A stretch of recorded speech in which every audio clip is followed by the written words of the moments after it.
What's up, everybody? What's up? How y'all doing? It's good to see you all once again. Thank you all for tuning in once again in partnership with WYTV7.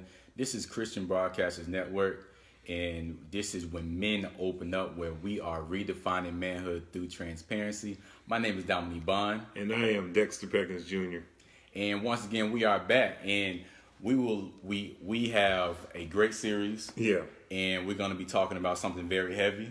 And this is something that a lot of men are really dealing with, that's really holding us back in different ways. And we're going to be talking about unforgiveness. We're going to be talking about control issues. We're going to be talking about commitment issues. That's the series that we're going to be on. We're going to take that down. Yeah. Exactly. And we really appreciate everyone for tuning in. Those of you that are watching right now and tuning in, please share the broadcast. Invite people to tune in and continue to share questions, any questions or feedback you have. Please just comment and join in. But unforgiveness is a conversation that I think a lot of men need to have, because I think there's a lot of misunderstandings and misconceptions with forgiveness and what it means and the importance of it, and is it for us? Is it for other people? You know, there's so many different ideas, so many different definitions that people give. You know, and I think that's what causes the misunderstandings. So I think let's make sure everyone is on the same page. Yeah. And let's get into what does forgiveness means, and let's get into why it's important and so forth. Well, I think one of the most common misconception is, the forgiveness doesn't mean, do we forget? Right. And the actuality is no. We're not asking you to forget. But the act of forgiveness is really to release the person from the offense. Right. Whatever they did to cause the hurt, what you're essentially saying is that I'm not going to hold you prisoner to that anymore. Mm-hmm. And by not holding you prisoner to that anymore, I myself am free, because I'm not committing energy to locking you up to that offense that you caused to me. Right. I think another thing is whether forgiveness is for us or for the other person. That's good. And really the forgiveness is not just for the person, but it's really for you. Yeah. It's to really help you kind of get over that burden or that pain. And it doesn't necessarily mean when you forgive that person that the pain automatically goes away. True. But it is maybe the first step with getting over that pain and really moving on, so it won't be so much of a bondage, which we're going to go more into. But we was talking about the pain. You brought up anger. Let's get into more about the anger, the disappointment, the pain. Let's get more into that. Oh, definitely. So let's be realistic. We live in an imperfect world. You're bound to get hurt at some point in time. Not only are you bound to get hurt, but you live a little bit, somebody's going to make you angry, somebody's going to frustrate you, somebody's going to disappoint you. Somebody may even, for lack of a better word, sabotage you, or, right. Really just leave you hanging, and you never saw it coming from that person. And oftentimes what we have a tendency of doing is, when we find ourselves angry with that person, that becomes a type of fuel or drive is concerning our subsequent actions. Right. And so what we end up doing is that offense now motivates us to do something as a means of getting back to that person. Now, it might not necessarily be physical, but we make this agreement in ourselves to say, you know what, they hurt me, and guess what? I'm going to prove them wrong. Or, because they did this to me, I got to get back at them. Yeah. And the danger of allowing anger to be your drive is that once you satisfy whatever that is, whatever thing you called yourself getting back at, once you satisfy that, now you're depending upon anger to essentially be your motivating force for everything else you do. Mm-hmm. We're familiar with stories about maybe absentee fathers, and we say, you know what? My father hurt me, and because of that, I'm gonna get back at him by being a better man, or I'm gonna excel in business or sports or whatever. But what happens when you get to that place where you reach success? It's almost like you become so dependent upon the emotion of anger that now you need anger to succeed in other facets of life. And so the danger of using anger as your fuel is that if you're not open, that will be the only thing that you hold on to. That will become very sacred to you almost. You know, the anger will now be a part of your psyche, a part of your norm. And you want to avoid that situation. You don't want to be labeled as the person who needs to be angry all the time to get results. Yeah, and like we keep on saying, we always use that P word. It's a process. Yeah. And we really want people to understand that forgiveness is part of that process. It's so good that you brought that up, because I remember speaking at an event, and I always ask the audience, you know, what's fueling your drive? Yeah. You know, what's really motivating you? And, you know, I'm a firm believer that all motivation is not good motivation. Sure. Because it's all motivation is going to steer you in some direction. Yeah. With that being said, every direction is not the right direction. So we really have to take time out to really understand what's really driving us to make a certain decision. Yeah. And if it's fueled from a negative place, then you have to understand that, you know, is that really driving you in the right place or the wrong place? Exactly. And that's something that we have to really consider. I want to stick to the point that what you was on. And the thing is, you know, the word of God says the root of bitterness springs up and causes trouble. Yeah. I want to get more into that, because one of the habits that we have when we just are very disappointed in somebody, we're angry at someone, we're sad. One of the first things that we'll start doing is we'll allow all these negative thoughts to just swirl in our head over and over and over again. And one thing and it's towards that person.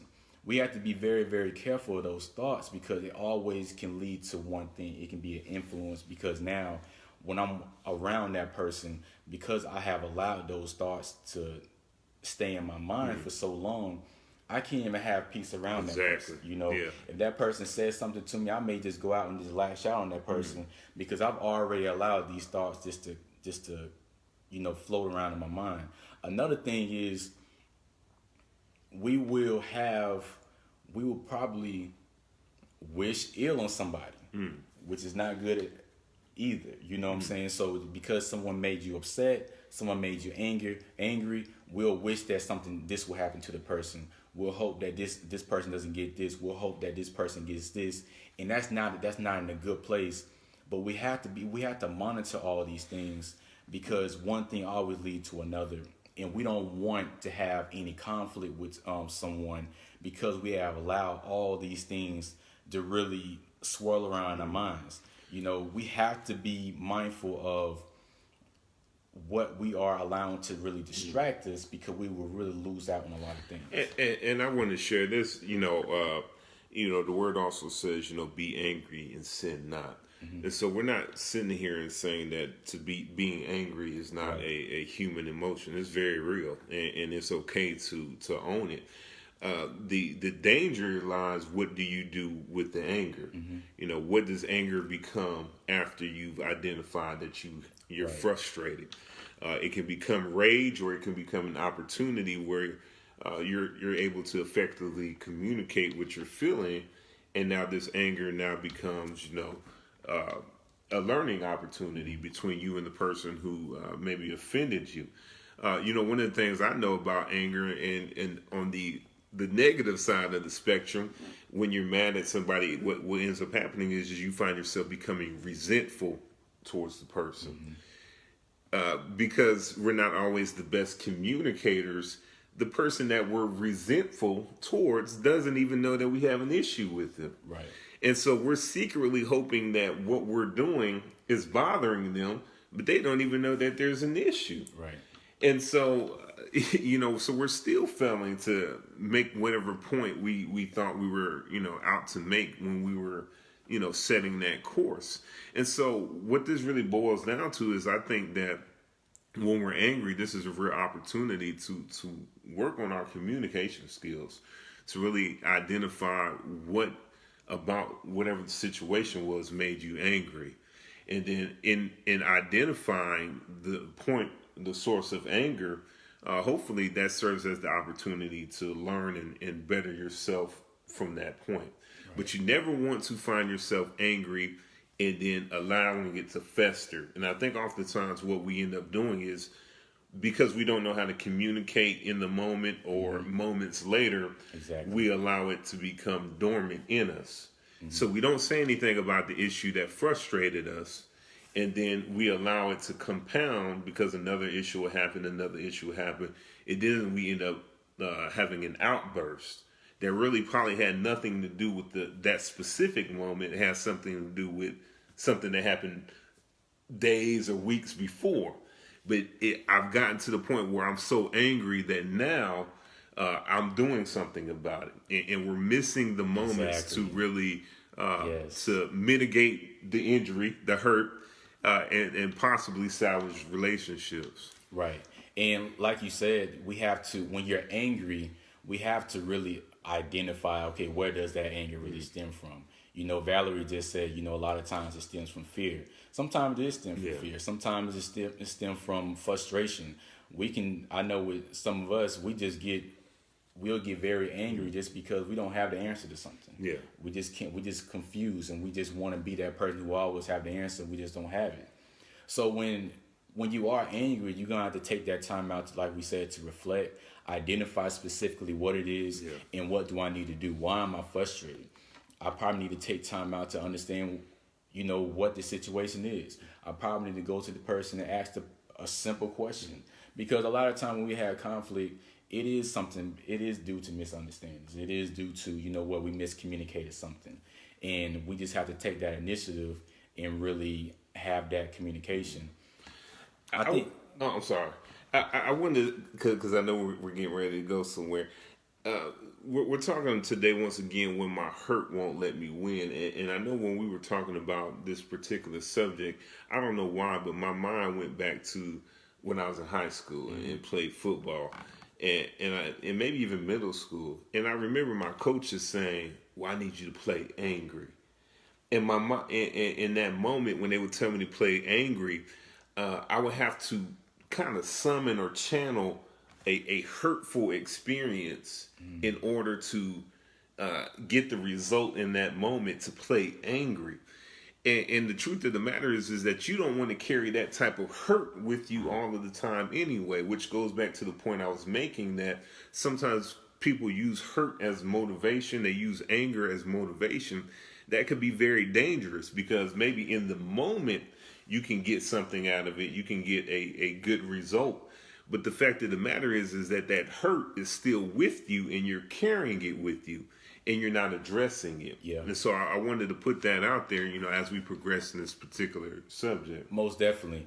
And once again, when my hurt won't let me win, another reason why it won't let you win, because we are basically dwelling on that pain and everything else. So that anger, that frustration, whatever case may be, like we said, it's not necessarily bad, but sometimes it's not necessarily good as well. Yeah. Because there's a certain level of anger or frustration or sadness that we have. This really exposes us, because it makes us more vulnerable to distractions. Think about it. When we're more positive, we tend to highlight, or we tend to notice more opportunities around us. Our communication is better. We just tend to just walk a whole lot better. We think better, and we just process things a whole lot better. When we're frustrated, man, it's just the little things that just irritate us. We don't want to really talk to anybody. You know, we don't really feel like going out. We just don't look at things in a positive light. So what happens is we're going to miss out on a lot of opportunities. Exactly. It may be to relationships. Yeah. It may be just to communicate. It may be in a new job. You know, you can just be talking to someone and somebody can give you all the clues in the world, but you're missing it because your mind is not in the right place.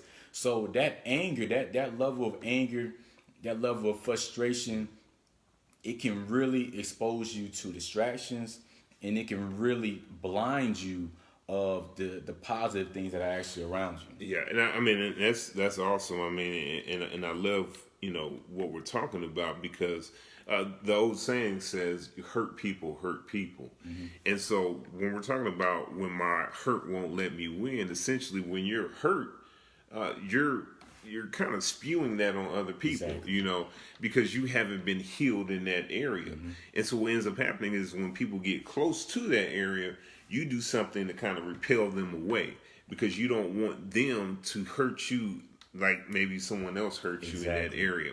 And so, like you were saying, the danger is that we can miss out on good relationships because we won't allow ourselves to be vulnerable in those places anymore because we haven't recovered from the previous hurt. And on top of that, this is my last point.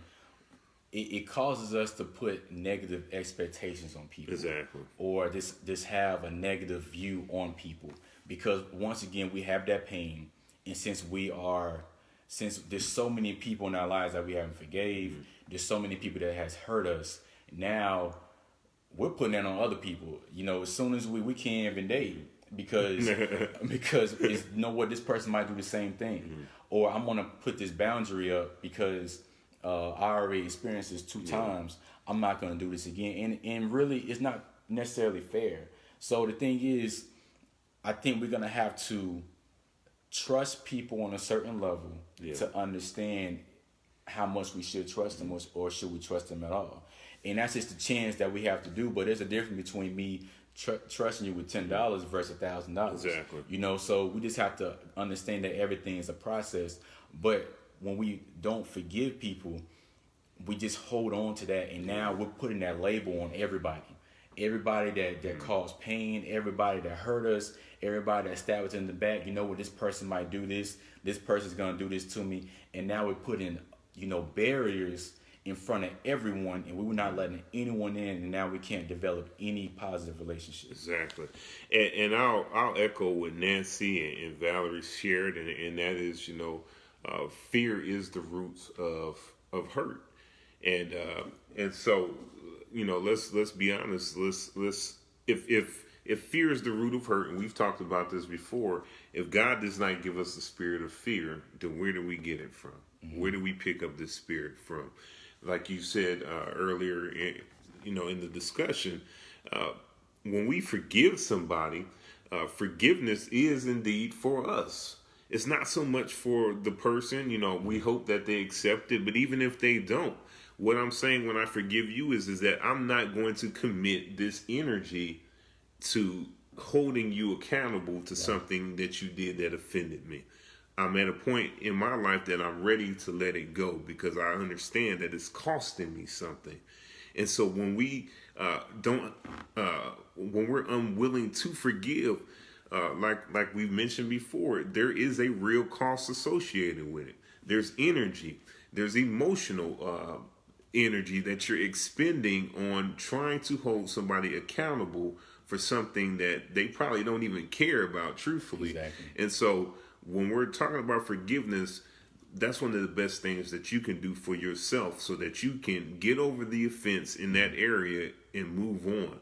We're not saying forget because, once again, hey, look, if the person hurt you, that was a real experience. Right.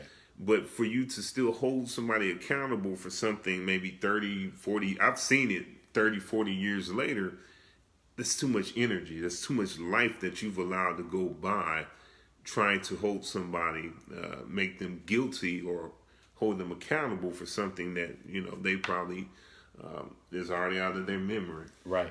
And once again, I always want to leave people with something to kind of, take into action. Yeah. I really want people to really write down these questions and really just ask yourself this, the first thing is, I really want people just to list down, a few people that you can probably think of with just during this whole conversation that probably have created some type of pain in your life or made you very angry, stabbed you in the back, whatever the case may be.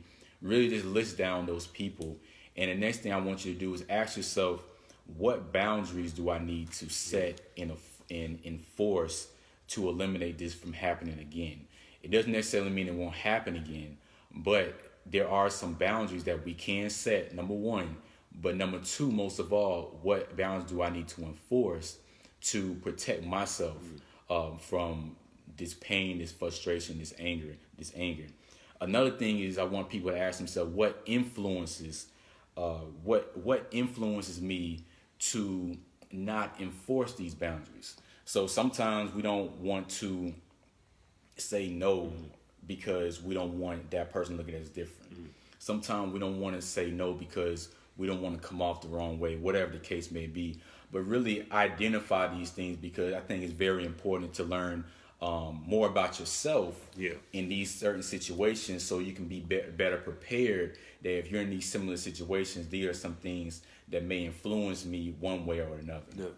And I'll share this in closing. A very wise person that I know shared this, and I believe this in the depth of my being. When you forgive somebody, and when you finally get receive your healing in an area of emotional hurt, you're going to have to find a new norm after that hurt, because you have been programmed to act and respond a certain way as it relates to the offense. If you've let the offense go, you're going to have to discover a new system, a new way of motivating yourself in your life. And that's what I talked about earlier when I said that the hurt becomes a sacred thing. We become so connected to the hurt because that's the only emotion that we resonate with. Exactly. You have to find something else that's going to motivate you as you progress through life. Most definitely. We really appreciate everyone for tuning in and joining us. If you enjoyed this broadcast, please share it. Please invite people to the broadcast and tell people that this is something that they must listen to. And once again, September 29th, we will have our first When Men Open Up local event. This will be a live event that for people to attend, for the men to attend and have the same conversations, but these conversations will be face to face. So we're really looking forward to the fellowship. We're really looking forward to the conversations, and we're really looking forward to growth most of all. So September 29th, make sure you mark your calendars. If you are interested in more information, all you have to do is just inbox us your email address so we can email you more information. And once again, another idea that we have, or something that we're going to give business owners an opportunity, is ads. So you want to promote your services or products on our show, all you got to do is email us at whenmenopenup@gmail.com, whenmenopenup@gmail.com, or you can inbox us for more information, and we'll see what's best for the both of us. So once again, this is When Men Open Up, where we are redefining manhood through transparency. My name is Dominique. And I'm Dexter Peggins Jr. And we are out. Thanks for joining us.